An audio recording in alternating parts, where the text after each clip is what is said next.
The Texas Tech Chemistry Building experienced a small explosion in one of their labs early Friday evening.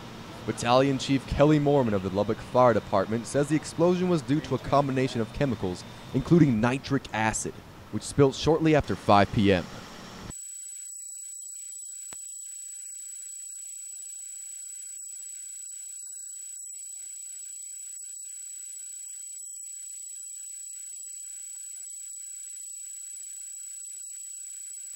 Tech officials reopened the building around 7:30, but Tech Vice President of Research Taylor Emmy says that particular lab will remain closed.